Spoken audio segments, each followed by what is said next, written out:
let's go from one damn good guest to another damn good guest. We are joined with the man himself, Laith Marouf.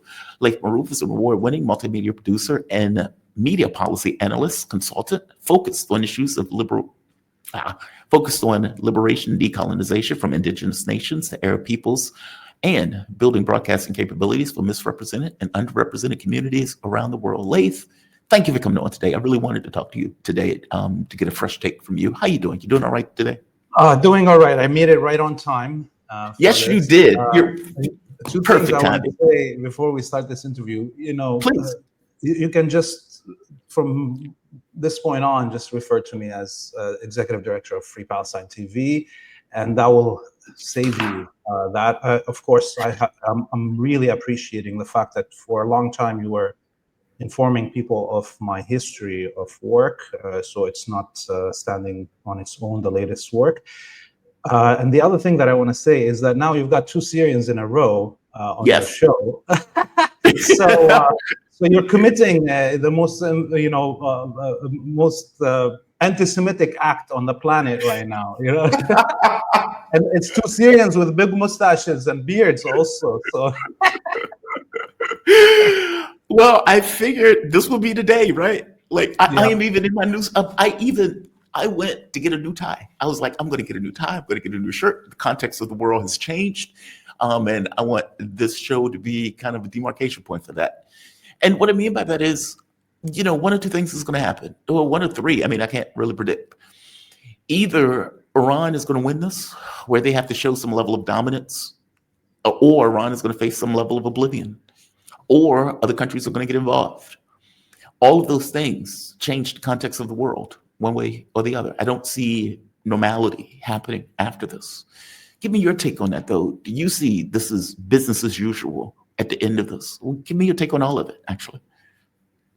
Well, look, I just want to be clear that in the beginning of this war, in October 7th, I told everybody openly multiple times that this is an existential war as defined by Netanyahu and the West, existential for the Zionist colony and existential for white hegemony that dominated the planet for the last 600 years, since 1491 and the fall of Andalusia and the capture of the Americas, the beginning of the invasion of the Americas. So what does this mean? That means that the Zionist colony and the West will risk everything possible to maintain the existence of this colony and to maintain the hegemony over the rest of humanity.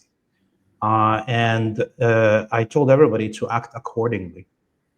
Now, I think we could look at the response of the axis of resistance and come to 2 different analytical conclusions over the last 2 years. One is some people will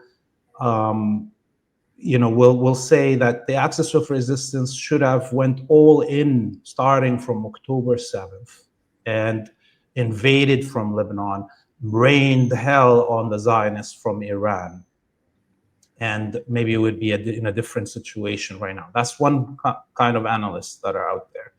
The other is that, while it's clear that maybe the leadership in the axis of resistance actually understood this, and that they understood that every action the axis of resistance takes will get us closer to the abyss of world war and nuclear holocaust. Because from October 7th, from that day, it was clear the Zionist colony was defeated militarily by a ragtag militia in an extermination camp. So anything that the axis of resistance would have done that would have highlighted more how defeated the Zionists are, the faster the arrival to the nuclear holocaust is, because the Zionists have lost their mind October 7th. They were told by Western media and Western elite that they are the epitome of human development. They are the smartest, the strongest. The Karma God defeats all the martial arts of all the East. Okay, and they're the best comedians, best actors, best doctors, best lawyers. The West themselves, the leaders of the West themselves, told the Zionists that their own citizens are less than them. We watched every day. You remember that Independence Day movie with Will Smith when that rabbi at the end tells them not everybody is perfect? That was repeated over and over and over in Western media. It drilled in the heads of the whites in the West. Okay? And the Zionists have concluded that they rule the West. And the West rules the planet. Therefore, they are the chosen people. And they awoken on October 7th to the reality that they are nothing but wimps, but pedophiles, but transvestites, not transsexuals, transvestites that like to put on women's clothing as soldiers, a lingerie. Yeah. That's what they are. And they have lost their mind since that day. Okay, so now we're here. We're here. Every stage of this war, they were defeated. At huge costs, at huge patience, at huge sacrifices, the Lebanese resistance also defeated the Zionist colony and the combined force of the West. Then the Yemenis did the same, right? The Zionists didn't win anything. The West, combined Western power, didn't win anything in these 20 months. Not the war in Gaza, not the war in Lebanon, not the war in Yemen.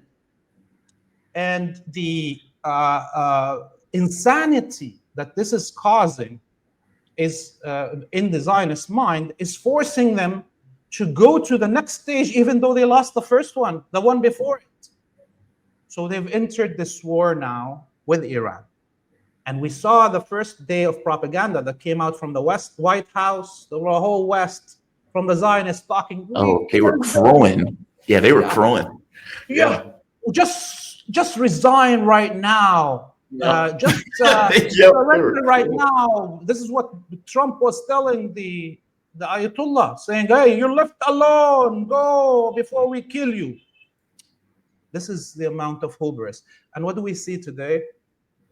Right now, there is practically no air defenses in the Zionist colony. There is the Iranian missiles over the last 2 days opened a path so wide that covers the whole Golan Heights, the whole north of Palestine, a whole path all the way to Tel Aviv, which this area composes 90% of all the colonists living inside the Zionist colony, that where the missiles can now hit anything they want to.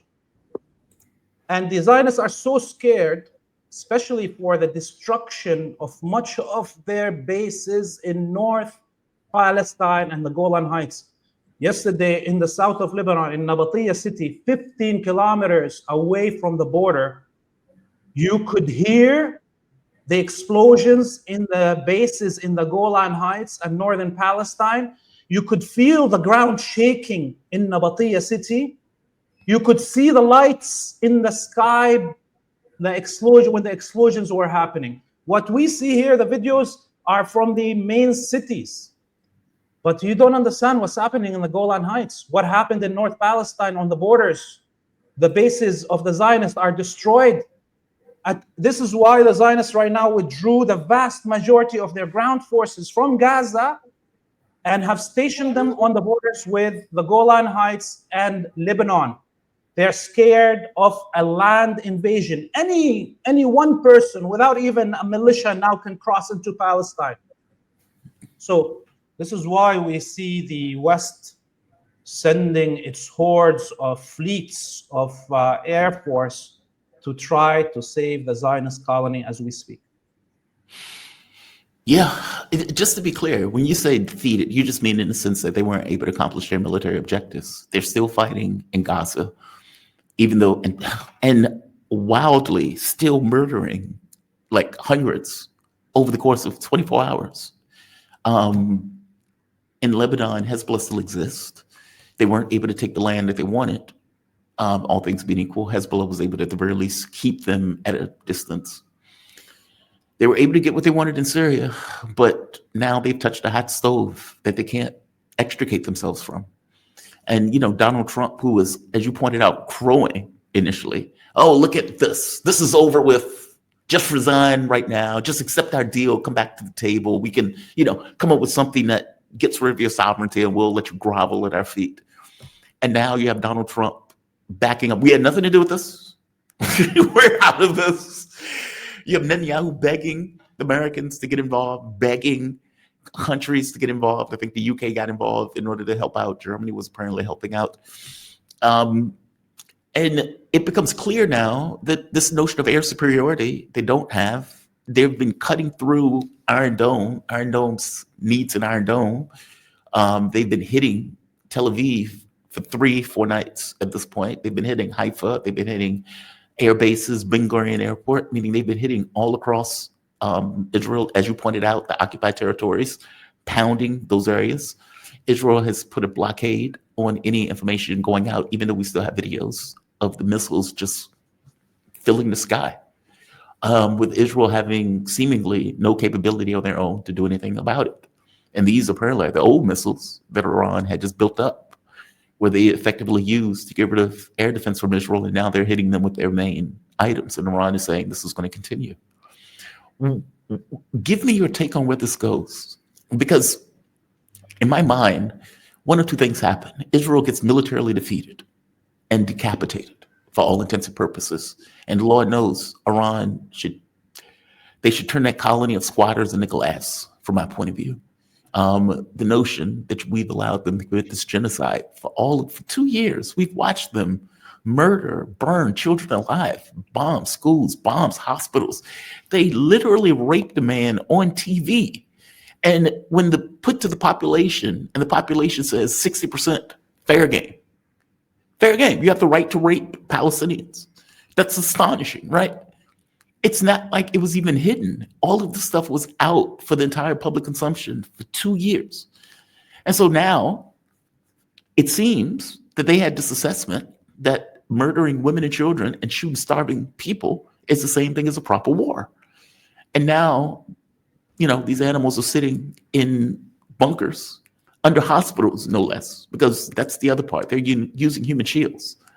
Netanyahu is not allowing the Israelis to go back to their actual countries. They built military bases under hospitals. Their military air defense is in the middle of civilian areas. So they are literally using human shields in this war, and they can't extricate themselves. Where does this go from your point of view? So when I say the Zionists were defeated, I mean they were defeated. It's not that they couldn't achieve their goals. They were actually defeated. Oh, you mean in literal sense? Okay. Literal defeat. So whenever the Zionist ground forces confronted Palestinian resistance in Gaza, they were whipped. And 20 months of the use of all of the air force and intelligence power of the West combined, bombarding the hell out of Gaza from day one, by the way. American jets and British jets and French jets and Italian jets and German jets have been bombing Gaza. Okay, this will all be proven in full documentation at the end of this war. Okay, when they faced off with Hezbollah, they got their behind whipped. Okay, 15,000 Israeli soldiers dead, 30,000 amputees in the Israeli military. This is probably just 20% of what is recorded, because the vast majority of the troops on the ground also are composed of mercenaries and Western elite forces that are all hidden their deaths. Okay. So what does this mean? The United States with nuclear aircraft carriers was defeated by Ansarullah, by Yemen. Those are all defeats. It's not, Hezbollah wasn't in an attack formation. The Yemenis were not in an attack formation against the United States. It's the United States that attacked Yemen and got defeated. Right. Its objectives were not reached. Therefore, they were defeated. They ran away. They were defeated. Okay, so we are now in the situation that has moved to the battlefield being Iran. And right now, what we understand is that almost 90% of the attacks that we see in Iran are not conducted by the Air Force, with missiles being fired, Golden Horizon missiles being fired from Iraqi airspace. The vast majority of these attacks have been conducted by infiltration teams on the ground that had all these drones and ATGMs being fired from within 5 kilometers on a building. Those assassinations that we saw on the first day were not conducted by the Israeli Air Force. They're not. I know everybody wants, the Zionists want you to believe that they're God, right? Don't fall into this deity, sanctification of Zionists. Do you think an F-15 or F-35 can fire from over Iraqi airspace and reach Tehran, the missile, without being intercepted? Except if you believe that they have the hand of God with them. This is not a few hundred kilometers. This is thousands of kilometers away. So we now know that the vast majority of attacks have been conducted on the ground by infiltration teams that had whole drone factories and ATGMs smuggled for them. And they had the trucks done exactly the same way of the attack on Russia 2 weeks ago by the Ukrainians. And this is another proof that the Ukrainian, anyways, armed forces and intelligence is all controlled by the Zionists. There's a Jewish supremacist Zionist who's the president of Ukraine. It was the Israelis that attacked Russia's strategic bombers on behalf of the United States and Ukraine. Okay, this is where this is. I disagree with you on that. I think Ukraine had every reason to attack. But go ahead, make your point. Yes, but it's the same. You see, it's the same team doing the same kind of actions. It's the same movers, controllers, designers of the operations. It's one operational room that's conducting all these wars. Now, over the last 24 hours, the Iranians have uncovered 3 of those factories. Yep. Captured hundreds of the intelligence assets of Israel that were conducting their attacks by these drones and ATGMs. And so we've seen already a mass decrease in the attacks, and we will see it even more so over the next 24 hours. And this is why the Americans are coming right now. All of NATO's air force is coming to the region, because the supposed first blows that were also coordinated with an psychological warfare attempt to confuse everybody, to make everybody really think Israel can get you anywhere. They're the chosen people. That now collapsed. The euphoria inside the Zionist mind and the Western supremacist mind has been popped after we saw the mass bombardment of the Zionist colony. And if the United States, and I think the United States will be joining this war, let me be very clear. I don't think there's going to be any stop of this war. There's at any minute, Israel is going to be glassed, as you said it. The Iranians have only, the first day, used their ballistic missiles that are 10 years old and more. Yeah. With a few hypersonic missiles, just the ballistic missiles allowed the mapping of all of the air defense systems, and between them came a few hypersonic missiles the first night that destroyed the important air defenses. Second night, it was increase of hypersonic missiles, still opening more pathways within the air defense systems of the Zionist colony. And now, as I said to you, there's a main highway, way wide open, like an autobahn in Germany, as Almazian would tell you. You know, like it's a 12-lane highway right now, open all the way from the Golan Heights to Tel Aviv.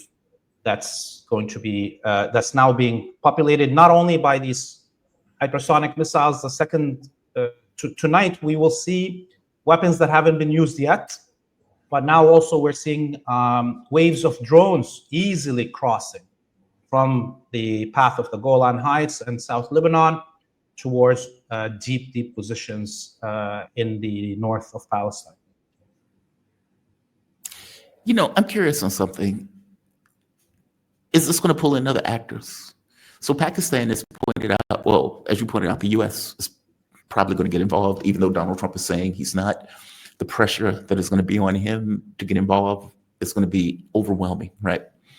UK, Germany, who's always on the wrong side of history, they were Nazis. They seem to be backing Nazis in this one, so they will most likely assist the people who they're most closest to.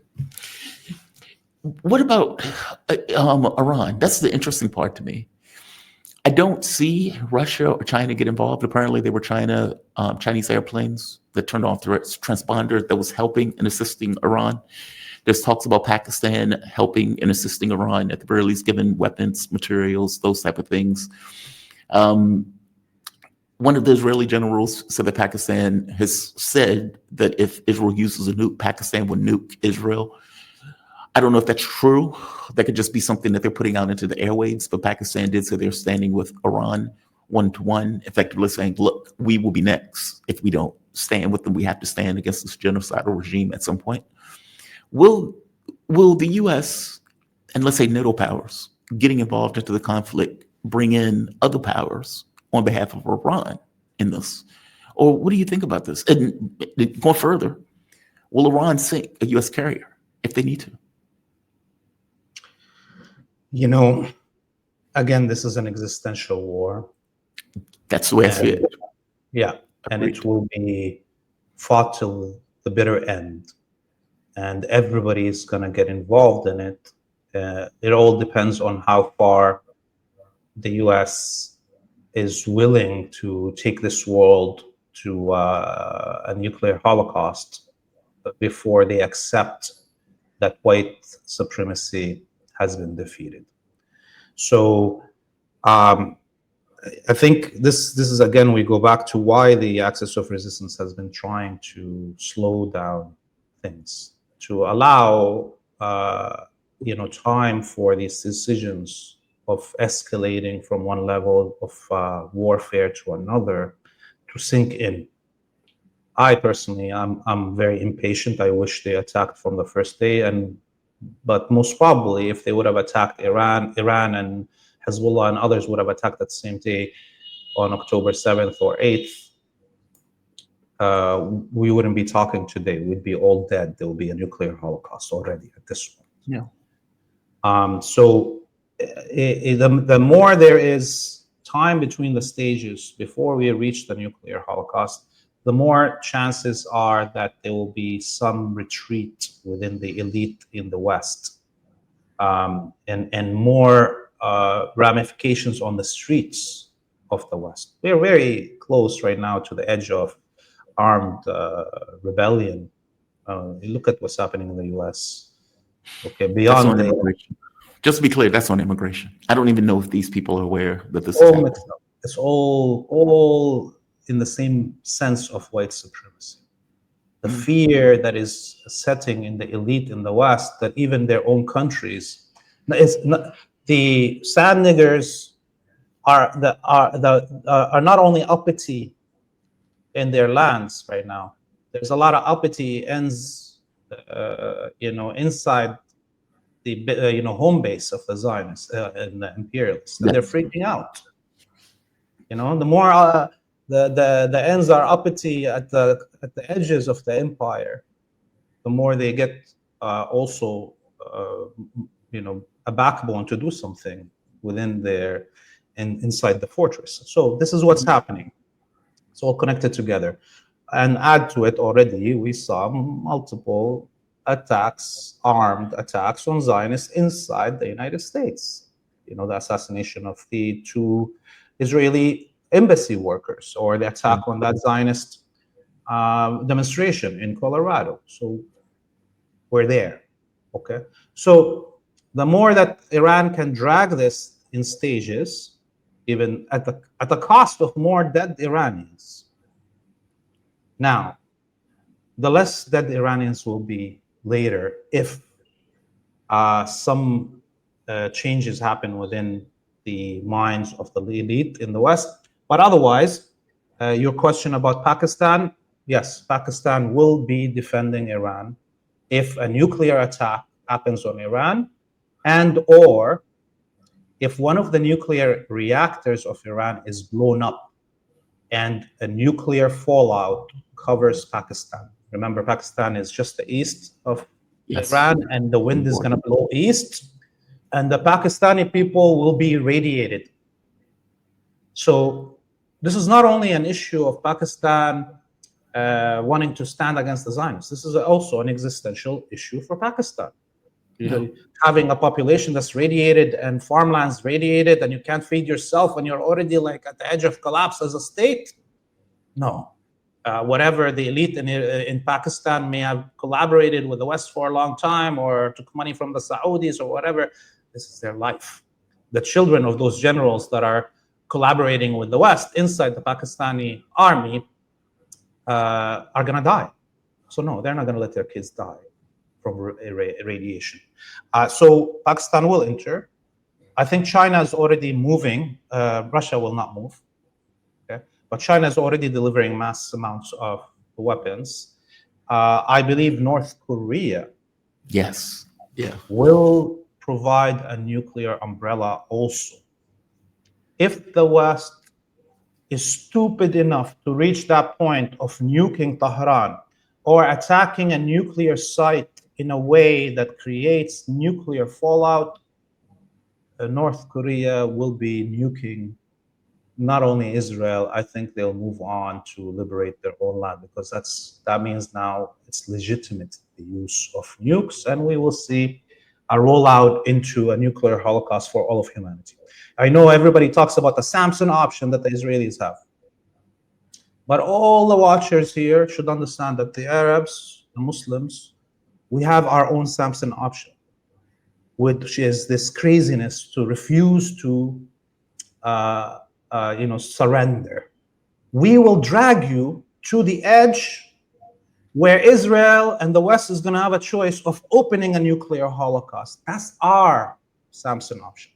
And the Western populace that don't want to die themselves in a nuclear holocaust have a very short window right now to get up and do something about it, take back their government from Zionist control, stop their own armed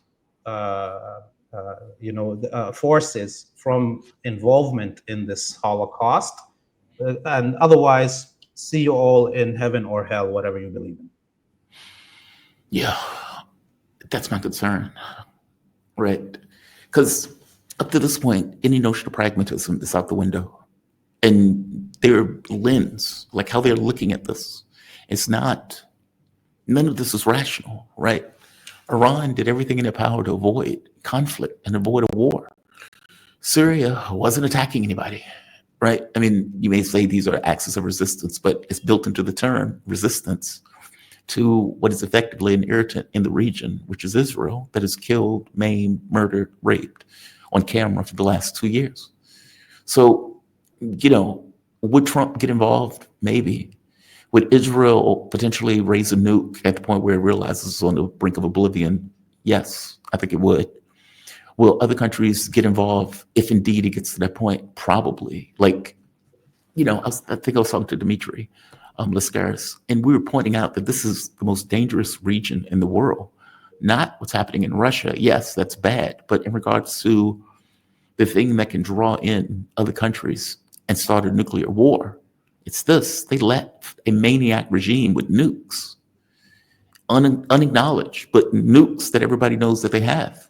And it's like, do you really trust a fascist, hateful regime with nukes? Okay, well, the white Western world has said yes and is doing everything in their power to support that colony of squatters in that region. And now that colony of squatters have gone too far, and they're in a proper war. And as you point out, their ability to fight that war is getting weaker, not stronger. And it will continue to get weaker as Iran continues to hit them over and over and over again. So no, I agree with your assessment on this one. This is very dangerous. We're at the brink of oblivion. Yeah. Which thing do you fall on? Which idea that Iran, and let's say the axis of resistance, didn't act because they didn't want to bring us to oblivion? Meaning, do you think Iran is looking at it in those terms, that they looked at it that far of, okay, we need to slow this process down? Or do you think that ultimately Pezeshkian was naive and he allowed all of these people to die by getting hit with something when he should have been far more cynical about negotiating with the United States? Which one do you fall on? Which one do you think is more right? Could you present it two potentials? I'm curious on which potential you think is more realistic. Yeah, I mean, I watched this interview on Iranian television of the new armed forces commander in Iran. And he discussed this specifically.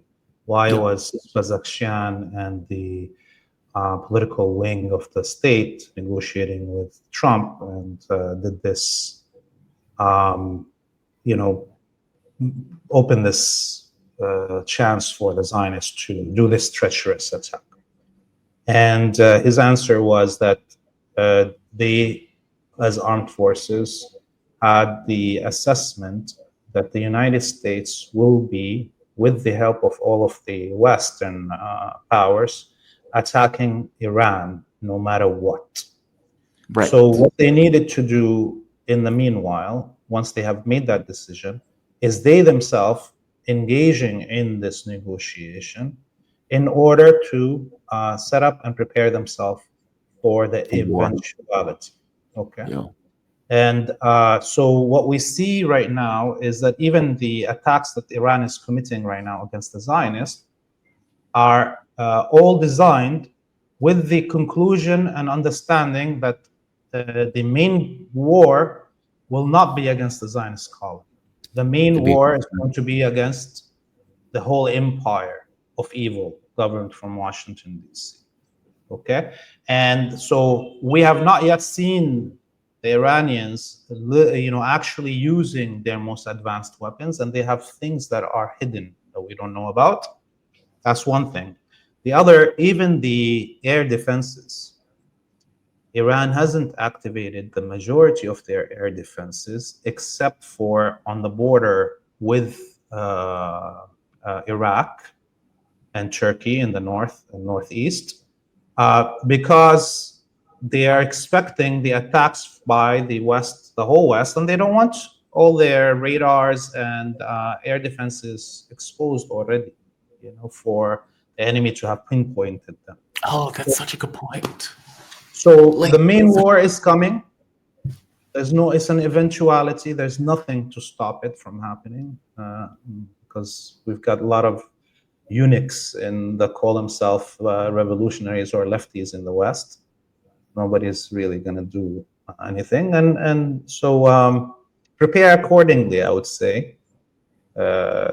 In the next 2 days, once the U.S. moves in, because tonight, what we will see happening inside the Zionist colony is going to be unprecedented.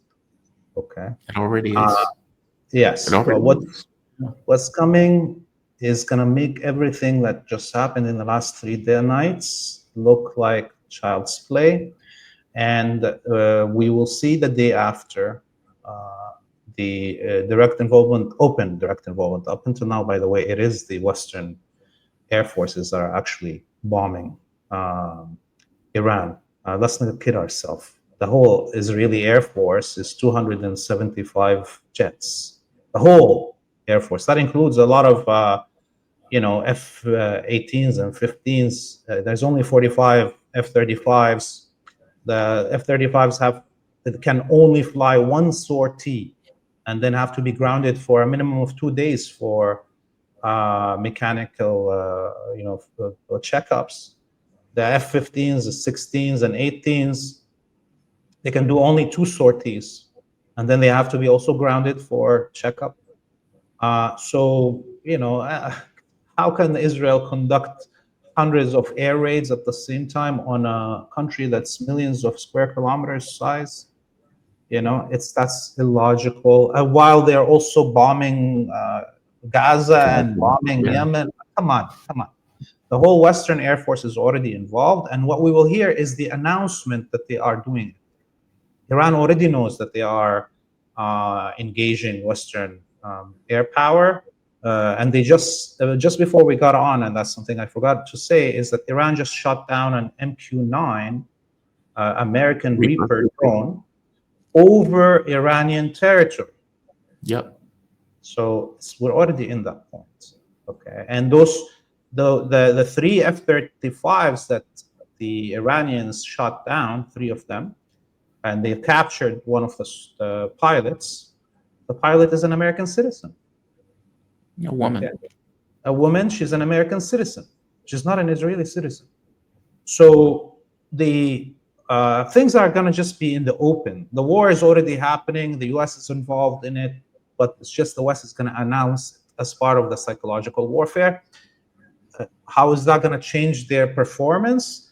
They've not been able to, this is the maximum of their performance that we've seen over, except if they bring in the strategic bombers, and then we can say goodbye to this world. Okay. Yeah, all bets are off at that point. It becomes that much more so existential. Laith, I appreciate your analysis. I really do. We'll see what happens. As I said, the context of the world has changed. And we'll see what that means in real terms. Laith Marouf, Executive Director of Free Palestine TV. Also, people can find you on freepalestine.video, also, correct? Yes, freepalestine.video, and we've been doing interviews over the last 2 days with a political analyst from the region here. People can watch those interviews. You will hear things that you're not hearing in the West, and what's going on in the minds of the people. And we will be doing daily ground field reporting as this war continues. So people can go to freepalestine.video to find us on all our social media platform, and to donate so we can continue this work. Thank you, man. I really appreciate it. You be safe, okay? You too. See you soon. All right. That is a terrifying